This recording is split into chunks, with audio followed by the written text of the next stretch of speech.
Johnny got his gun. Joe Bonham wakes up after a World War I artillery blast and assumes he's in a dark hospital room. Then he realizes the darkness isn't the room. It's permanent.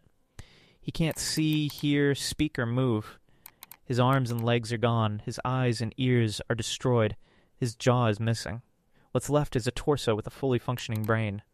He isn't unconscious. He's fully aware.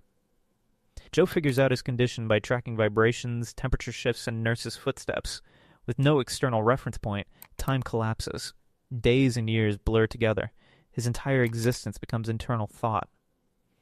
He eventually communicates by banging his head in Morse code, SOS. Help. The staff understand and ignore him. They keep him alive as a medical curiosity. He asks to be euthanized. Refused. He asks to be shown publicly. Refused. So Joe remains conscious, immobile, and unable to die, preserved for science, because mercy apparently wasn't included. Mono.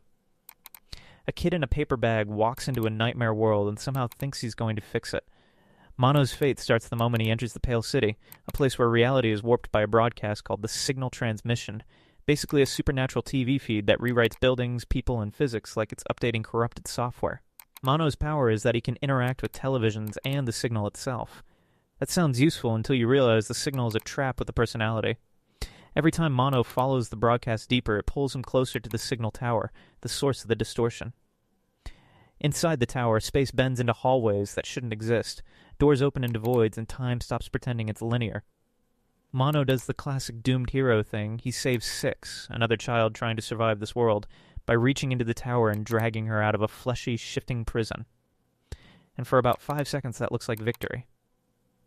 Then, Six lets go of his hand. Mono falls into the tower alone. The signal doesn't kill him. It does something worse. It keeps him there long enough to grow up into the Thin Man, the very monster he spent the whole story running from. Mono becomes his own future predator, trapped in a closed loop where escape is impossible because the loop is the point. Griffith. Griffith begins as the charismatic leader of the Band of the Hawk, a mercenary group he builds from nothing. His goal is simple.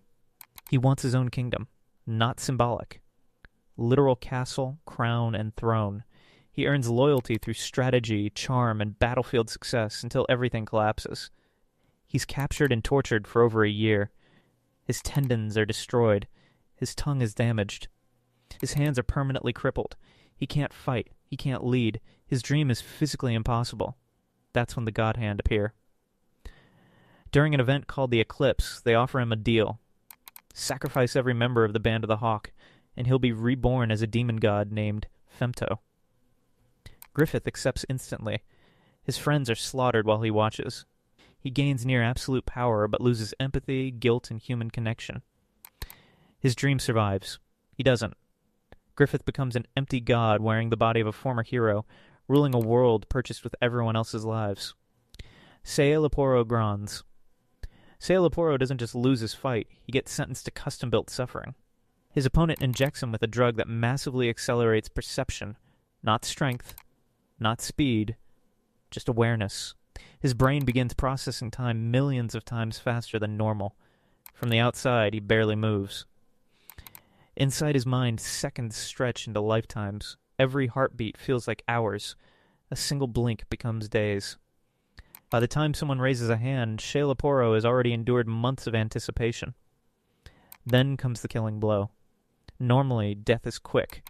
For him, it's dragged out into what feels like centuries. He's forced to experience every microscopic stage of dying in extreme detail. Organs shutting down, consciousness unraveling, fully aware the entire time. He can't scream. He can't move. His body collapses in real time, but in his perception, he's still falling. And falling. His punishment isn't execution. It's being trapped inside the moment of death. Corpse Party. The victims in Corpse Party don't die normally. They get recycled. Everything takes place inside Heavenly Host Elementary, a cursed pocket dimension created by a failed child sacrifice ritual. Once you're pulled inside, escape only works if the ritual is reversed perfectly. It never is.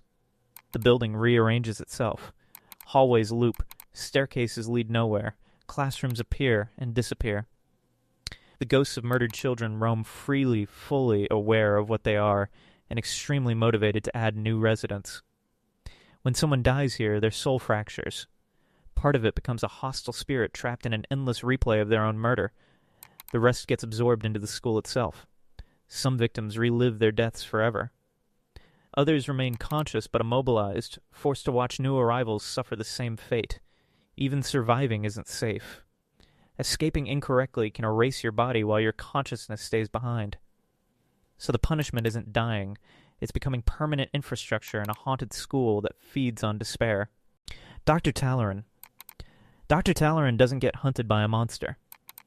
He gets assigned to one. He's placed in a containment chamber with SCP-3999, a reality-breaking anomaly that rewrites physics, language, causality, and events in real time. In practical terms, rooms melt into concepts, time glitches, and logic quietly resigns. Talaran is there to observe. Instead, SCP-3999 targets him personally. It mutilates and restores his body repeatedly. It alters his memories. It forces him through false timelines and fake deaths, sometimes overlapping at once. He stays conscious through all of it. Years pass inside the chamber. He's kept alive through injuries that should be fatal just so the anomaly can continue experimenting. His identity fragments. His thoughts stop lining up. Even written reports decay into nonsense as reality itself breaks around him. Eventually, SCP-3999 is neutralized by exploiting Talaran's already destroyed mental state. He technically survives. He just does so as a psychologically erased shell whose entire purpose was to be tortured until the universe gave up. Frank Woods. Frank Woods doesn't get cursed by magic or trapped in a time loop. He gets something worse: sustained human cruelty. Woods is captured during covert operations and held prisoner for years. Not days, not weeks, years. He's interrogated, beaten, isolated, and psychologically dismantled piece by piece. This isn't dramatic torture, it's slow erosion. Sleep deprivation, repeated trauma. The kind that rewires your personality. By the time he's rescued, he's already broken. His body is damaged, his mind is wrecked. PTSD and survivor's guilt become permanent residents. Rage replaces everything else because it's the only emotion that still functions. Then he's framed for killing his best friend. He spends decades believing he committed murder, confined to a wheelchair, replaying the same memories on loop. His entire identity collapses into guilt built on a lie. Even when the truth comes out, nothing is restored. He doesn't get closure. He just gets to keep living with it.